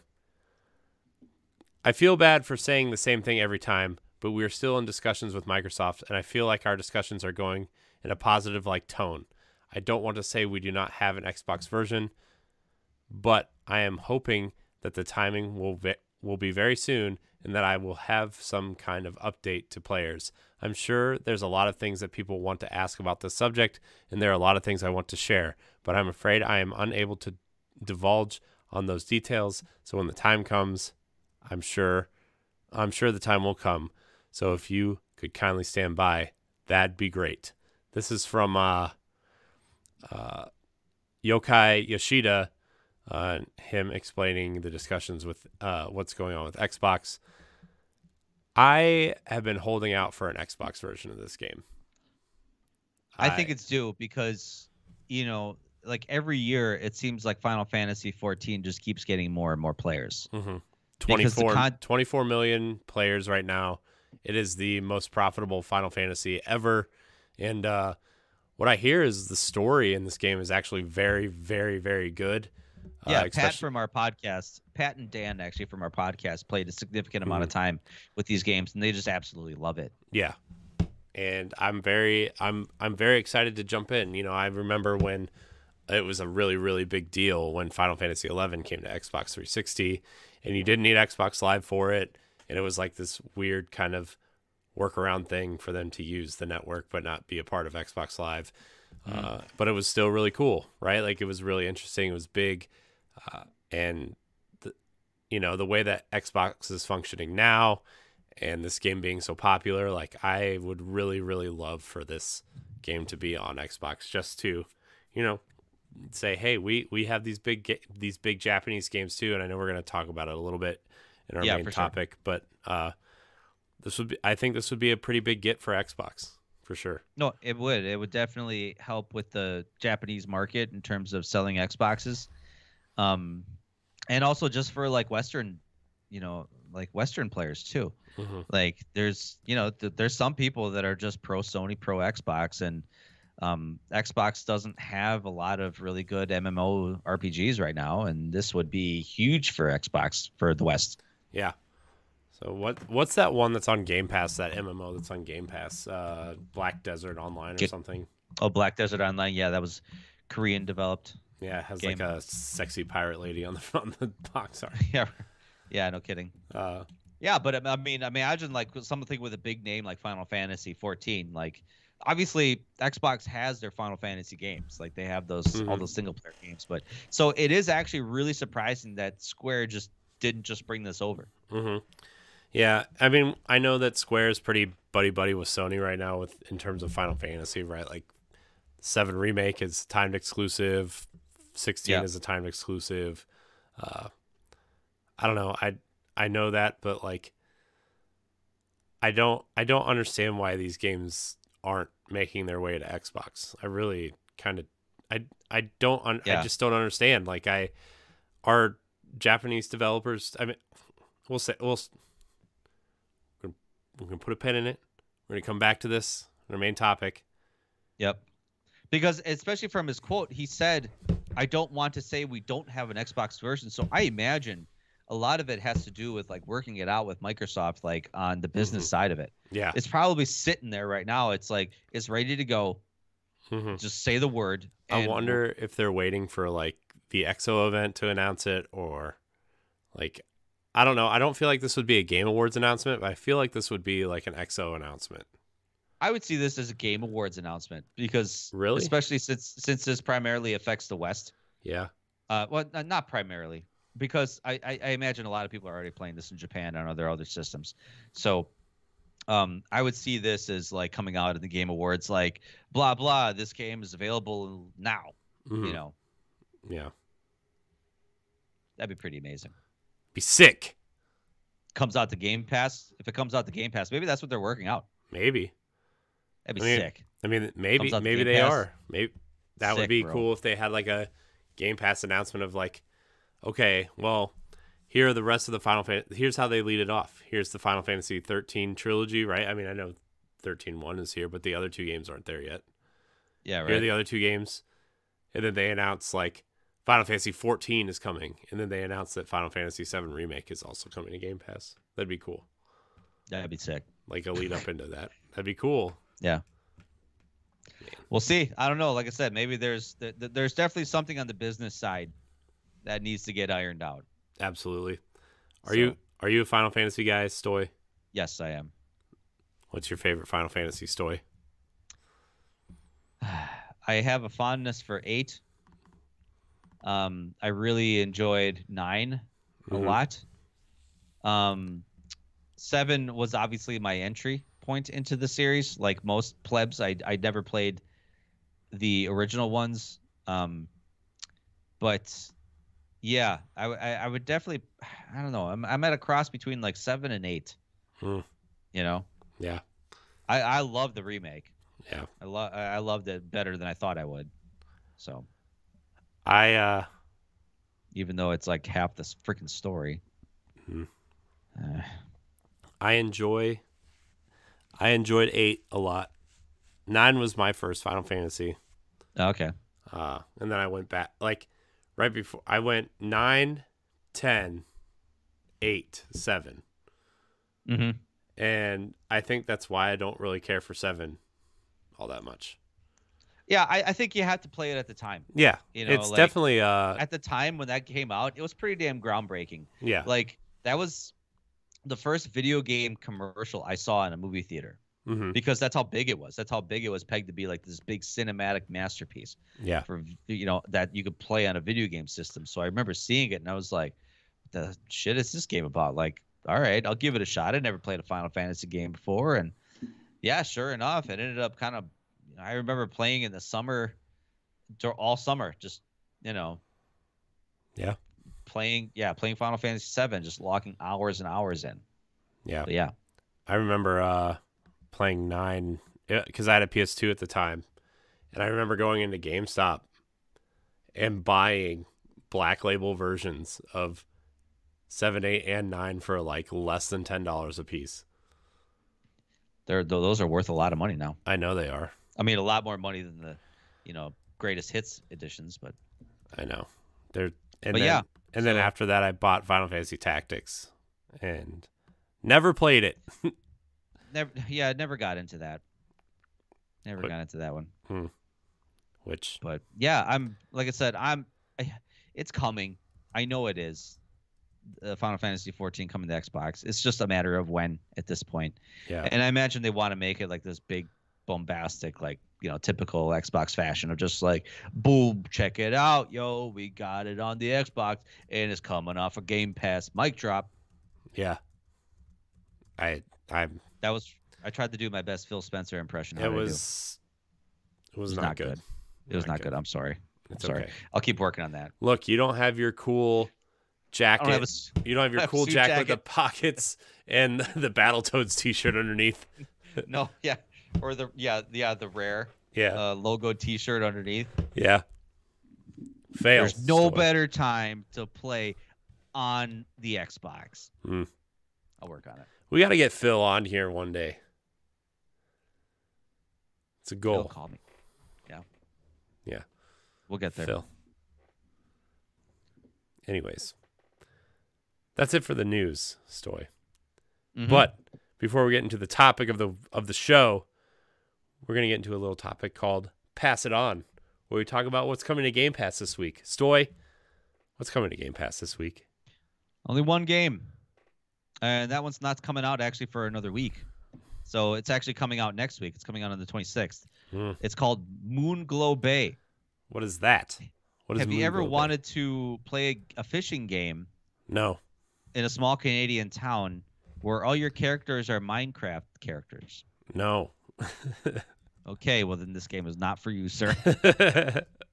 So yeah, it's basically like you're fishing in a small town, you're catching fish, you're selling fish, you're taking this fish and you're eating it and making cool recipes with it, and it's like everybody's designed in that kind of like blocky Minecraft design. Mm-hmm. So yeah. Neat. So yeah, that comes out on the 26th. We did talk about, like I said, last week, The Good Life came out. That's on Game Pass. The Rift Breaker, which is that giant like particle effect driven mech game that like looks batshit crazy. And then Ring of Pain that came out last week too as well. But Ring of Pain. Yeah. Have you played Procession to Calvary yet, bro? Nope. Come on. Look, I told you I have a list of games that I would like to play in the next needs week. To go to the top of your list. Okay. You need to move that to the top of your list. Okay. Okay. I will do so. All right. You're going to enjoy it. You're going to be like, man, Stoy was right. Stoy was right. He's the smartest guy I know. Stoy's so smart. He's so smart. I wish I could be like Stoy. Anyway. But yeah, otherwise, Age of Empires 4 comes out for the PC next week too. And that's a day one release. I would play that if I played PC games. Yeah. But I do not. So I will not. The only PC game, Stoy, that I will play is Roller Coaster Tycoon. Oh, okay. You ever played Roller Coaster Tycoon? I played Roller Coaster Tycoon when they first came out. And I could never figure out how to make good roller coasters. Oh, man. Those were my jam. Those games are my jam. Mm-hmm. My jam. So. But that's what's coming out. That's all. Cool. Look forward to that. Unless like Microsoft like shadow drops like a bunch of things like, hey, check this shit out. It's coming out tomorrow. And then, yeah, I'm going to look like an idiot. They might, though. Yeah, they did that with Visage. They did that with Procession to Calvary. And where all of a sudden they're like, bam, look at check this out. It's fair. Here you go. It's cool. It's cool. Yeah. Speaking of cool, we're going to get on to our topic of the show. It'll probably be a smaller discussion, but it's still something that I think we should discuss because it seems more and more relevant than ever, I would say, especially since Xbox is selling better over in Japan. Why are Japanese developers so hesitant on bringing games to the Xbox? And has it seen more of a positive or negative, positive growth or negative whatever this generation? I say this based on our Final Fantasy conversation, based on, certain games coming to PlayStation and Switch, but not Xbox. It just seems like Japanese developers are hesitant on bringing games to the Xbox. Now, we saw a couple weeks ago that Capcom, or maybe it was like last week or something, Capcom said that their lead platform will now be PC, which we know will be easier to port games to Xbox, which Capcom hasn't really been shy about putting their games on Xbox, but other companies have, and I want to get your take on this. Why do you think this is something that has been a problem for Xbox, especially recently? Well, it was doing well with the 360. It was going really well. They made a lot of good partnerships with Japanese developers on making good RPGs, exclusive RPGs to the system. Xbox 360 sales did fine. The Xbox One, I think, really, to admit fault, the Xbox One really put a stain on Microsoft's reputation. And I think that lost a lot of faith with the Japanese developers on how they rolled out the system and, what the system was supposed to be. Microsoft obviously backtracked a lot, and they became more game-centric, more so at the tail end of the development cycle, the hardware cycle. But, it was almost like too little too late. So that's why the release of the Series X and the Series S, is like was kind of a chance for them to like rebrand and say, hey, all right, we mean it this time. We're really about the games, and they're very committed to that, and they've definitely showed us that these last couple of years. And even like looking at the sales numbers, it's already starting to showcase that it's actually working for them. Like they've already outpaced both the Series X and the Series S have outpaced the sales of the Xbox One already. I know. It's like insane. It's sold over 100,000 units in Japan. Admittedly, it's nowhere near to like the Nintendo Switch or the PlayStation systems. Like I think just the OLED version of the Nintendo Switch are sold way more than 100,000 already. But still, like that's a big step for Microsoft. Yeah. And they need to, Japanese developers, I think, need to start kind of like paying attention to that. It's like, it maybe costs a little bit extra development time, but this is an audience that we need to reach out to. Yeah. Yeah. Plus, like with the with xCloud and everything, like I feel like you look at the way that Japan plays games, right? And the Switch is obviously a huge hit over there because of mobile stuff, and they play a lot of it's affordable, a lot of phone games and stuff. And I think that even if they don't sell a lot of units over there, like the cloud gaming stuff is going to be big over there at some point, just based on the way that Japanese people live and using the train and that kind of thing. Like plus I think the way Xbox was ran late in the 360 and early in Xbox One, right? It was like, oh, we're too good for everybody else. We're just gonna power our way through here and be all, quote unquote, hardcore American about it almost. And I think it hurt them across the board. And the way that Phil Spencer and Sarah Bond and the different teams have kind of regained not only the trust of the gamers but the industry almost as a whole, right, has been really cool to see. And seeing games like Final Fantasy make it to Game Pass, and Dragon Quest and Yakuza, right? Like they have a really great relationship with Sega, and I want to see more of that. I really want to see more. Yeah, and I think it will. It's just Microsoft needs to prove itself to the developers to say, hey, we really are committed to your survival and to increase your audience. Like I said, with these sales numbers that we've seen, it's a step in the right direction. And I think eventually they'll come. Obviously, we'll probably get some ports. Like I said, getting Final Fantasy XIV on an Xbox system will be huge. Maybe getting some other, kind of like Japanese developed RPGs on there as well. Astral Ascending is kind of a step in the right direction. Scarlet Nexus, same thing. Those are steps in the right direction, especially since they're on Game Pass. Game Pass is going to be a big thing out there because, like we said, we're talking about the mobile market where you can play on the cloud, you can play on your cell phone, you can play on, obviously when the Steam Deck comes out, that's going to be a big thing too as well. And even like we've all heard about the rumors about how Microsoft wants to kind of make Xbox kind of like an ethos where it's like they want to sell Xbox enabled TVs, where it's like you could just fire it up and play on the cloud directly from your TV, like on a TV app. That'd be pretty amazing too for that Japanese audience as well. So yeah, and I think the way that Xbox is doing things, kind of thinking outside the box, like you said, with the Xbox enabled TVs, or like it basically being just like an app on your TV, right? Like a smart app. Like you can already connect Xbox controllers to your TV. When I go into my Bluetooth settings for my TV, and like my Xbox controller comes up as an option if it's on, and it's weird.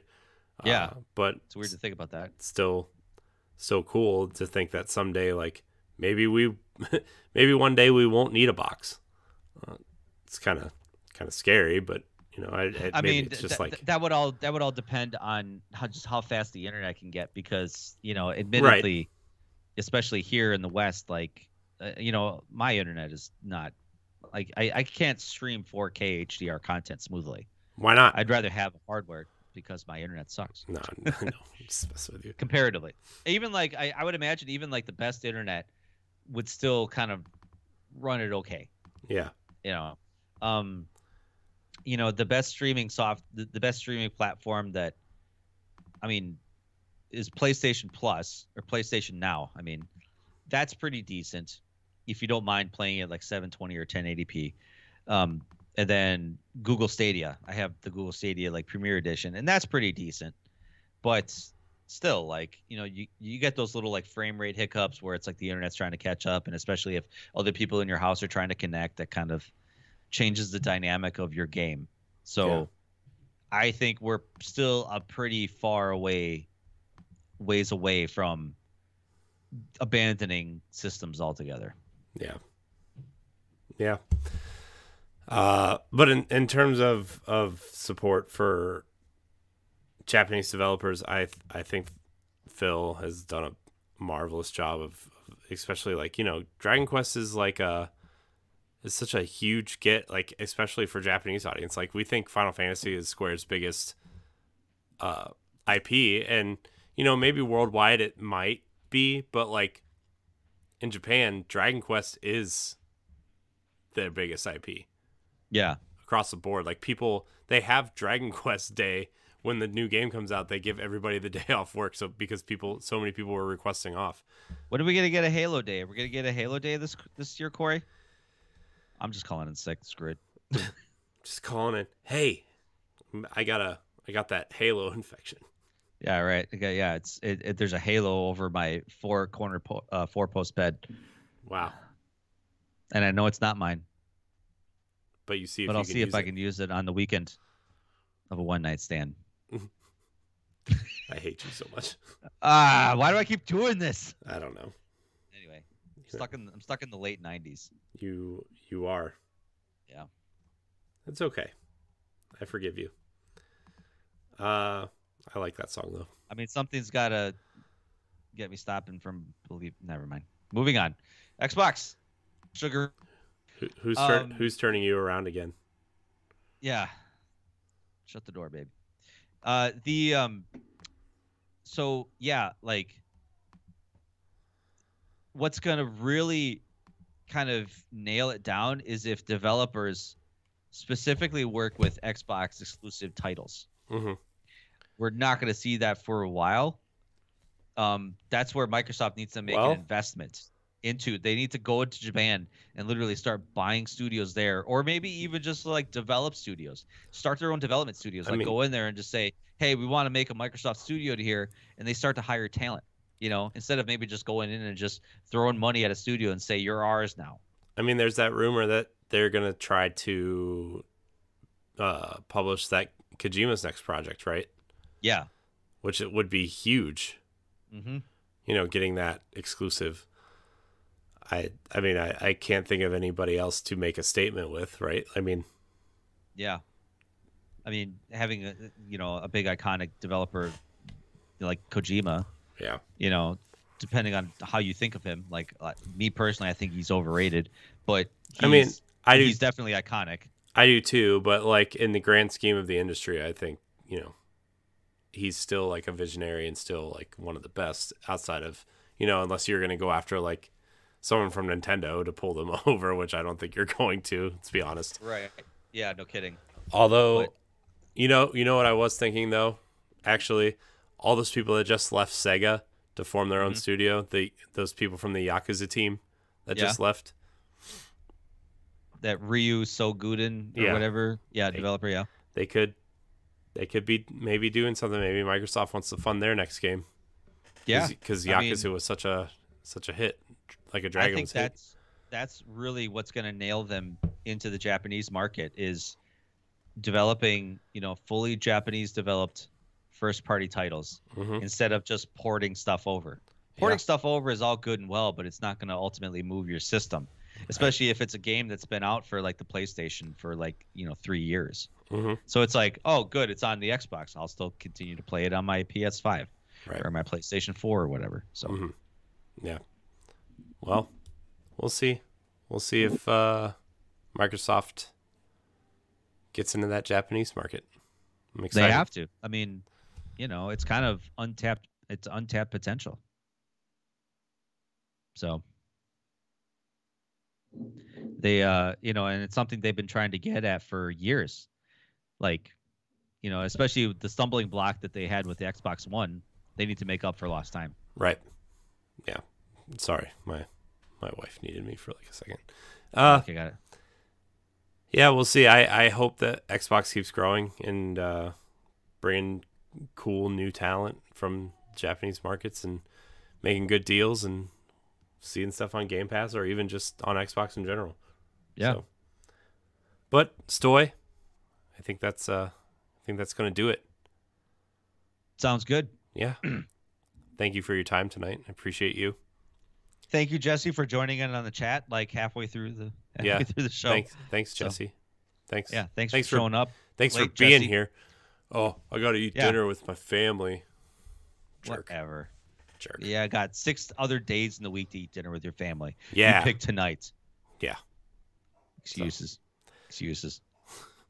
Anyway, I want to thank everybody for watching and or listening to Arsenal X. Remember, you can find it every Tuesday on your podcast service of choice. If you listen on iTunes, give us a follow, a 5-star rating, and a nice review. Really appreciate it. Or just type lol in the chat like Jesse does with every Twitter post he does. Yeah. Lol. Lol. Lol. Lol. Jesse Logless. Am I right? Yeah. That was bad. It's bad. We'll work on that. Yeah, we'll figure it out. Stoy, where can we find you? Well, I am also part of the EXP Cast, video game podcast. We're on the Boss Rush Network as well. You can follow me there on Facebook, Twitter, and Instagram at EXP Cast. Nice. Yeah. Nice. We have no new episodes this week, so this is going to be the one place to hear me this week. This is the solo Stoy appearance this week. Yep, for sure. Unless you show up on Boss Rush podcast if we need a 4th chair. You can find me at IamCorianHD on Twitter and Instagram. You can find me on the Boss Rush podcast. You can find me doing various other things here on the Boss Rush Network. Thank you guys so much for watching and or listening. And until next time.